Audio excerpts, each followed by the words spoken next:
कहकर बुला रहे थे। लेकिन 40 दिन पहले एक कहानी होती है और वो चेहरा प्राइम टाइम की सबसे बड़ी सुर्खियां बन जाता है। बीते 40 दिनों में देश ने प्रधानमंत्री नरेंद्र मोदी के बाद अगर किसी को सबसे ज्यादा देखा है तो उस व्यक्ति को देखा है। वो प्राइम टाइम जहां पर करोड़ों के एड्स चलते हैं, उस वक्त सिर्फ एक आदमी था जिसे खान सर कहते थे। उसे कोई फैजलवा कह रहा था, कोई फैजल खान कह रहा था। और यह सब कुछ इसलिए कहा जा रहा था क्योंकि 2 जून की रात एक घटना होती है पटना में। गोली चलती है, एक टीचर जेल जाते हैं, उनके भाई नेपाल के होटल के कमरे में डेड मिलते हैं।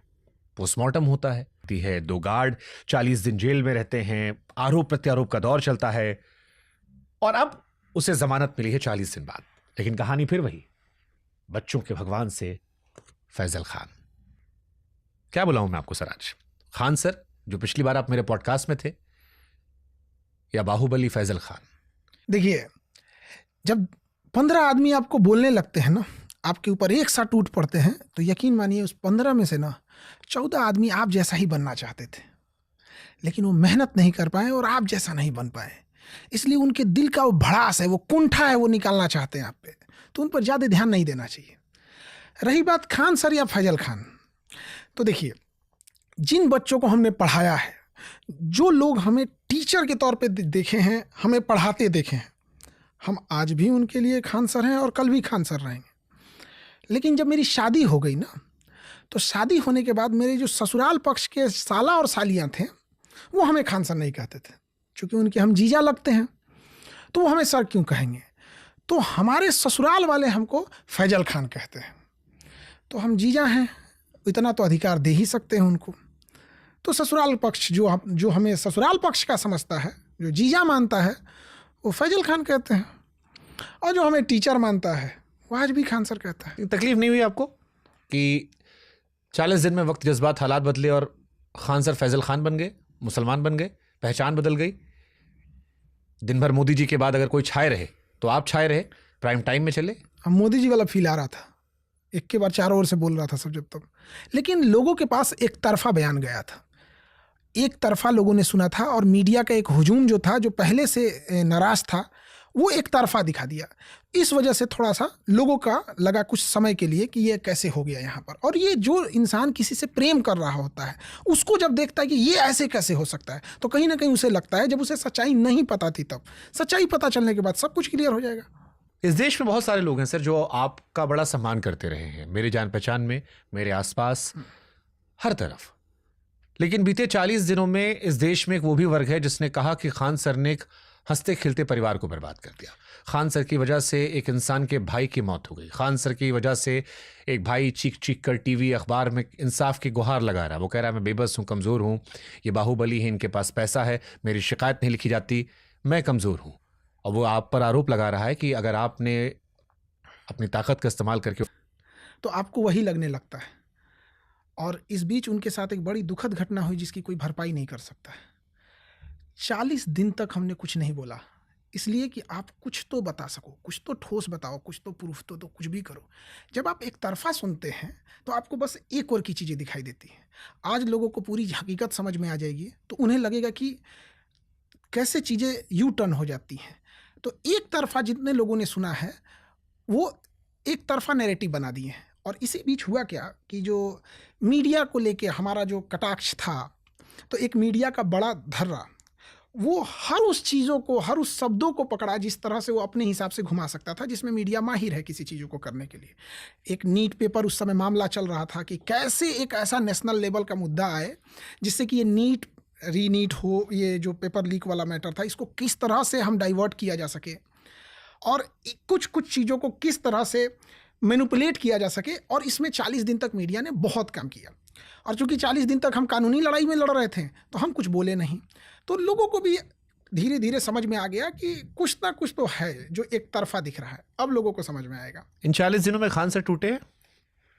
नहीं, हम लोग जो न्याय की लड़ाई थी, जो सबूत थे, जो गवाह थे, जो चीज़ें रियलिटी थी। देखिए, शोर कर देने से सच नहीं बदल जाता है। एक सिंपैथी होती है कोई चीज़ जब कोई जेल चला जाता है या कोई एक दुर्भाग्यपूर्ण घटना हो जाती है, बट एक सच्चाई भी होती है उसके पीछे। आप कितना भी चाह लीजिएगा, उस सच्चाई को छुपाने के लिए कुछ देर तक के लिए आप ढक सकते हैं, सत्य परेशान हो सकता है, पराजित नहीं हो सकता है। एक टाइम पे आने के बाद अब सब चीज़ सामने क्या आ सत्य जाएगा। था 2 तारीख का? 2 जून, जिस दिन एक ऐसा विवाद होता है जो अगले 1 महीने तक टीवी अखबारों की सुर्खियों में रहता है। 24 घंटे खान सर, रोशन सर, खान सर, रोशन सर चल रहे थे। इस देश का एक बहुत बड़ा तबका है जो रोशन सर से सिंपैथाइज करता है उनके आंसुओं को देख के। देखिए, उनके साथ जो ट्रेजेडी हुई, जो उनकी भाई की डेथ हुई, वो बहुत, लेकिन इससे इतर भी एक सच्चाई है जिसको देखना पड़ेगा लोगों को। क्या सच है? वो तो कह रहे हैं कि उनके भाई की जब मृत्यु हो गई उसके बाद भी आपने जमानत का विरोध कर दिया था। आपने वकीलों से सुनिश्चित किया कि वो बेल पर ना निकल पाए, और इस बात ने पूरे देश को परेशान किया कि कोई इतना असंवेदनशील कैसे हो सकता है कि ये जान रहा है किसी की मृत्यु हो गई है, उसके बाद भी उसके भाई को जमानत नहीं देने दी आपने। ये सरासर झूठ बात है। देखिए, उनका आरोप है कि हमने वकीलों की फौज लगा दिया। हाँ, मेरे वकील साहब थे अरविंद कुमार मऊगार, जो अनडॉक्यूमेंटेड है यहाँ चीज़ें। अब होता क्या है कि भारत में जब जेसीबी की खुदाई होती है तो 200 लोग आके देखने लगते हैं। तो क्या 200 लोग खुदाई कर रहे थे? नहीं। तो जब कोई हाई प्रोफाइल मामला कोर्ट में चल रहा होता है तो बहुत बार होता है कि जूनियर वकील आ जाते हैं देखने, मीडिया पर्सन्स आ जाते हैं, बहुत सारे लोग देखने आ जाते हैं क्या हो रहा है उस चीज़ों को। तो सामने वाले को लग जाता है कि सारे वकील मेरे हैं। ये गलत था। उनको जमानत मिल सके इसके लिए हमने अपने वकील साहब से एकदम स्पष्ट कहवा दिया था कि कोई भी विरोध नहीं करना है, इनको जमानत मिलना चाहिए, और जमानत ही नहीं बल्कि सुबह सुबह इनको जेल से निकल जाना चाहिए, वरना इनके अभी गांव भी जाना है यहाँ पर। तो वकील साहब ने बताया कि इनके जमानत में एक अड़चन है, जैसे जिसको जो गार्ड घायल हुआ था चुन चुन, उसको जो इंजरी हुई थी वो ग्रेवियस इंजरी थी, बहुत ज़्यादा चोट लगा था। तो ये एक पॉइंट था जिसमें कि उनको जमानत शायद न मिल पाता। एक चांसेज हो सकता है क्योंकि देना ना देना जज साहब के हाथ में है। तो उन्होंने हमसे बताया, तो हमने उनसे कहा कि इसका कोई रास्ता बताइए। तो डिस्कस हुआ तो पता चला कि किसी भी इलाज से पहले ना आपका फर्स्ट एड होता है, प्राथमिक उपचार, मलहम पट्टी वाला। तो बताया गया कि ये मलहम पट्टी वाला रिकॉर्ड पुलिस की मांग नहीं करते हैं पुलिस से, तो इनको बेल मिल जाएगा।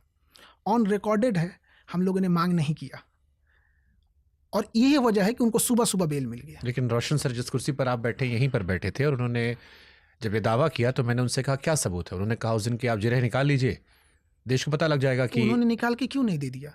आज के डेट में भी हम आपको बताते हैं, वो जो मेडिकल रिपोर्ट है जो जज साहब को पास होना चाहिए वो नहीं है जज साहब के पास। केवल फर्स्ट एड होता है, जहाँ पे हल्का मलहम पट्टी किसी को भी आता है तो सबसे पहले फर्स्ट एड होता है। हमने आज तक नहीं दिया वहाँ पर, ताकि इन लोगों को जमानत मिल सके और पहले मिल सके। इतना ही नहीं, हमने अपनी टीम को ये भी बोला कि अगर जज साहब ने मांग दिया मेडिकल रिपोर्ट तब क्या होगा, तो आप लोग इनको अगली जो चीज़ें होती हैं, एक पेरोल का प्रोसेस होता है कि जिस पे आपको जमानत नहीं भी मिलती है, पेरोल भी आप वहाँ से लेके जा सकते हैं। तो हम लोग की टीम उन्हें असिस्ट करेगी यहाँ पर। लेकिन अगर आप कुंठा की भाव से बिना किसी प्रूफ के अगर ऐसे बोलेंगे तो ये उचित नहीं है। मैं इस विषय पर आऊँगा, विस्तार से बात करूँगा, क्योंकि आज सारे सवाल हम लेकर आए हैं। और मैं दर्शकों को बता दूं कि जितने भी सवाल ट्विटर पर, सोशल मीडिया पर आपने दिए थे, हमने सारे सवालों को बाकायदा रखा है, और कोशिश हमारी रहेगी कोई भी सवाल जो आपके जहन में थे वो छूटे ना। लेकिन उन सवालों पर जाएं उससे पहले मानवीय पहलू पर, क्योंकि जब कोई घटना होती है तो दोनों परिवार में तकलीफ होती है। और एक आम इंसान होने के नाते मुझे रोशन सर जब यहाँ बैठे थे तो मुझे तकलीफ हो रही थी, उनके आंसू देखकर तकलीफ हो रही थी, उनकी माता जी का सुनकर तकलीफ हो रही थी। ये आप क्या सोच रहे सबको थे? हो रही थी। आप यकीन नहीं मानिएगा, जब ये खबर लगी ये चीज़ों को, तो हम लोग को किसी को नहीं, जैसे उनकी बेल होने वाली थी तो ऐसा लगा कि देखिए एक प्रोसेस होता है कोर्ट का 14 दिन का। अमूमन जब आपके पीछे कई मुकदमे होते हैं, तो जब वो अरेस्ट हुए थे तो उनके पीछे कई मुकदमे थे, और ये सारे मुकदमे पुलिस ने जाके कोर्ट को बता दिया। तो जब आप एक बार अरेस्ट होते हैं, जब से ये BNS आ गया है, तो उसका एक रूल है कि अगर आपके ऊपर पहले से क्रिमिनल हिस्ट्री है या मुकदमे हैं तो बेल आपको थोड़ा मुश्किल से मिलता है। तो ये सबूत ले जाके पुलिस ने दे दिया जज साहब को, हम लोगों ने नहीं दिया था वहाँ पर, पुलिस ने खुद दे दिया। इस वजह से थोड़ा सा डिले हुआ। जब ये घटना मेरा खान सर सवाल ये है कि रोशन सर के आंसू और उनकी माता जी के आंसू देखकर क्या आपका दिल पसीजा? देखिए, जैसे हम लोग को ये खबर लगी ना, कुछ होश ही नहीं रहा कि ये कैसे हो सकता है। ऐसे लग रहा था कि कौन इतना कोइंसिडेंस कोई कैसे कर सकता है। एक समय के लिए बिलीव नहीं हो रहा था। ऐसे लग रहा था कि कोई बड़ा इंसान कोई क्या ऐसा कर सकता है इस चीज़ों को। मतलब 12 जून को मेरे संस्था का स्थापना दिवस होता है, तो हम लोग सब लोग बैठे थे पटना में और कह रहे थे कि बताओ, हम लोग एक गार्ड को बचाने चले गए। एक्चुअल में लड़ाई हम लोगों से थी नहीं, वो मार रहे थे लोग चुन को, और हम लोग उसको बचाने चले गए थे। बस बात ये था, उसको मरते छोड़ देते तो कोई दिक्कत नहीं होती, हम यहाँ बैठ के सफाई नहीं दे रहे थे, इतना ही अपराध है हम लोग का, उसको मरते छोड़ देते थे। इवन उनका भी कहना है कि इनको FIR नहीं करना चाहिए था, मतलब उनका कहना है कि हम मार रहे थे तो मार देने देते उसको, हम लोग बस गलती ये थी कि हमने उसे बचाने चले गए। तो 12 जून को हम सब लोग बैठे थे, कह रहे थे कि आज हम लोग के संस्था का वर्षगांठ था, खामखा हम लोग बचाने चले गए किसी को, गरीब आदमी पिटा रहा था, छोड़ देते लोग, हम लोग भी आके सांत्वना दे देते, अरे चुन का पैर टूट गया, पता नहीं चुन उस समय बचता कि नहीं बचता, तो हम लोग भी सांत्वना दे देते। तो सब लोग कह रहे थे कि बताइए कैसा हो गया। अब इससे भी उटपटांग दिन हो सकता है, अगले दिन खबर आती है ये चीज़ों की कि ऐसी घटना हो गई। प्रिंस वाली बात कर रहे हैं? हाँ, प्रिंस वाली घटना जब हुई तो एक पल के लिए हमको लगा कि झूठ बोल रहा है सब, क्योंकि फेक न्यूज का भी दौर बहुत चल गया था। तो हम लोग ना कह पागल वगल है क्या यहाँ पे, तो बिलीव नहीं हुआ यहाँ पे। जब ये खबर लगी ना, बाप रे बाप, ऐसा लगा कि मतलब कुछ समझ में नहीं आ रहा था कि क्या बोले क्या नहीं बोले, आदमी कैसे हुआ है। यहाँ पर तरह तरह की खबर आ रही थी कि क्या है कि अभी बाद में न्यूज आई कि उनके दोस्त थे वहाँ पर 4, मिर्गी की दवा मिली होटल से, फिर नींद की दवा का आया, मीडिया में चला अल्कोहल का बात, तो ये चीज़ें बाद में। शुरू में तो आया था खान सर मरवा दिए। हाँ, शुरू में जब ये आया तो दिमाग काम करना बंद हो और इस देश में बहुत सारे लोगों को लगा भी था कि कहीं ऐसा तो नहीं कि नेपाल में आपने मरवा दिया। हाँ, कई शुरुआत में जब ये खबर, जब उनके दोस्तों का बयान नहीं आया था तब यहाँ पर क्या कोई इंसान इतना पावरफुल हो सकता है कि नेपाल तक उसका पहुँच हुई, तो फिर प्रधानमंत्री। भाई इस देश में लोगों को लगता है खान सर बहुत ताकतवर आदमी है। एक बात बताइए, यूपी का कोई आदमी बहुत ताकतवर हो, जैसे आप योगी जी को ही मानिए, CM है, तो जितना पावरफुल वो यूपी में है, क्या उतना पावरफुल वो तमिलनाडु में हो पाएंगे? नहीं। तो जब एक सिटिंग CM अपने ही देश में राज्य बदलने के बाद पावर खत्म हो जाता है, तो हम तो एक साधारण टीचर हैं, हम इंटरनेशनल कहाँ से। अब मेरा टावर लोकेशन, हम उस समय पटना में थे यहाँ पर, लेकिन सारे लोग अबाक हो गए, किसी को कुछ दिमाग काम नहीं कर रहा था यहाँ पर। धीरे धीरे न्यूज आने लगी और चीज़ें क्लियर हुआ, फिर दोस्तों का बयान आया, उनके जो साथ में थे, फिर दोनों का बयान अलग अलग आने लगा। इस बीच आगे चली गई, उनकी माता जी को देख के, पता है जब हमारे घर में हम बात किए कैसे ऐसे, तो माता जी मेरी बोल रही थी कि उनकी माँ को देख के हम रोते हैं, कैसा लगा। तो मेरे घर में ना उनके दादाजी बड़े बूढ़े थे, माता पिता, किसी का जवान लड़का अगर इस तरह से चला जाएगा तो उसको बहुत बुरा लगेगा। देख के अजीब हुआ। तो हम लोग के यहाँ इस बात की दुआ हो रही थी कि घर में बाकी लोग को कुछ ना हो, इतनी पीड़ा उनको हो जाएगी, कोई एजेड है वो कैसे इस चीज़ को बर्दाश्त कर पाएंगे। पहली बार हम लोग ये देखें कि हम लोग के घर में ये संवेदना में डर रहे थे या इसलिए कि केस आप पर और स्ट्रांग हो जाएगा, क्योंकि अगर घर में किसी को और होता तो पूरी दुनिया आपको जिम्मेदार मानती है उस घटना के लिए। इसे दोनों कह सकते हैं, क्योंकि एक और जब हुजूम आ रहा होता है देश में, तो इस देश में पोस्टमार्टम रिपोर्ट बाद में आता है, वेसरा रिपोर्ट बाद में आता है, पुलिस रिपोर्ट बाद में आता है, पहले लोग एक परसेप्शन बना लेते हैं। तो ये इतनी उटपटांग घटना थी यहाँ पर। तो हमने देखा कि मतलब लोग मन्नत मांग रहे हमारे घर में कि सारा उनके घर के लोगों को सहन शक्ति मिले, सब लोग ठीक रहें। ये घटना जो हुई है बहुत दुखद घटना, यहाँ ये सब चीज़ें थी, तो बहुत दिल को झकझोर दिया था वो चीज़ें। लेकिन एक परसेप्शन सर इस देश में आपको लेकर शुरू से रहा था कि आप कॉमन मैन के टीचर हैं। मतलब खान सर की इमेज अगर मैं बीते 40 दिन से कंपेयर करूं तो भारत में ज़्यादातर लोग जिन्होंने आपको देखा सुना वो आपको बिहार की पहचान मानते रहे। एक आदमी जो गरीबी से निकला, गरीब बच्चों को पढ़ा रहा है, जो हमारे जैसा आम दिखता है, साधारण परिवार से, देसी बोली भाषा है और रिलेट कर पा रहे थे लोग। इस बीच में 40 दिनों में देश में एक बड़ा वर्ग है जिसने ये कहा कि हमारी धारणा गलत थी, ये तो अलग टीचर हैं, ये तो PR के जरिए इन्होंने अपना अंपायर खड़ा किया है, बाहुबली हैं, ताकतवर व्यक्ति हैं, इनके खिलाफ कोई शिकायत नहीं दर्ज होती, ये जिसको चाहे जेल भिजवा देते हैं, इनके ऊपर आर्म्स एक्ट के तहत केस लगा, ये बाहर थे, सामने वाले शिकायत हुई, अंदर गया, उसका भाई मर गया। लोग आपके चाहने वाले भी थोड़े कंफ्यूज हो गए हैं कि जिस खान सर को जानते हैं वही खान सर हैं या ये फैजल खान असली तस्वीर है जिसके पीछे खान सर छिपे हैं। ये एक साइड जब आप किसी मीडिया परसेप्शन जाएगा, और मीडिया का एक बड़ा हिस्सा जिसने हमारे ऊपर ऑलरेडी केस कर रखा है मानहानि, उसने अपनी पूरी ताकत तो झोंकेगा ही एक तरफा चीज़ों को दिखाने के लिए। और जब आप किसी चीज़ को इतना निगेटिवली प्रेस करिएगा, मीडिया का काम क्या है, परसेप्शन बिल्ड करना, वो अपने उसमें कामयाब रहा। और हम इधर 40 दिन तक जो कानूनी दावपेच में रहा, हमारी बातें नहीं आई थी। अब सारे लोगों को चीजें क्लियर होती आपको जाएंगी। लगता है कि ये परसेप्शन गया जो मैं कह रहा हूँ? हाँ गया, ऑब्वियस गया होगा वहां पे, क्योंकि हम इस 40 दिन में कानूनी चीजें देख रहे थे, हम कोई सब मीडिया उडिया नहीं देखे हम ये सब। तो जो आदमी आपका दर्शक है, अगर उसके मन में ये सवाल, उससे क्या कहोगे आप? कि सवाल मैं आपसे ही पूछ रहा हूँ कि जिस खान सर को हम जानते थे वो असली खान सर है, या जो मीडिया ने दिखाया और इस बीच में खबरें आई फैजल खान के पीछे खान सर है? मीडिया ने जो दिखाया कंप्लीट गलत दिखाया। अभी धीरे धीरे उनको समझ में आ जाएगा, सारी चीजें तथ्यात्मक रूप से रख देंगे हम। लेकिन ये आपके आसपास वाले भी लोग कह रहे हैं, जैसे एक टीचर हैं, हमारे अवध के टीचर हैं, उन्होंने कहा कि आप में पोटेंशियल बहुत था, आप चांद पार कर सकते थे, गैलेक्सी क्रॉस कर सकते थे, वैल्यूएशन के हिसाब से आपने 1 लाख करोड़ रुपए का नुकसान कर लिया। उन्होंने आपसे कहा था कि माफी मांग लो, गलत कर रहे हो तुम, और सब बर्बाद कर लिया तुमने अपना।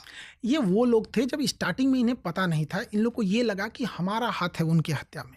बाद में जब धीरे धीरे चीज़ें क्लियर होने लगी, पोस्टमार्टम रिपोर्ट आया, वेसरा रिपोर्ट पेंडिंग है, पुलिस का बयान आया, दोस्तों का बयान आया, तो उसके बाद ये चीज़ें थी। अरे हमारे, चलिए नाम लेता हूँ, अवध ओझा सर हमारे हैं।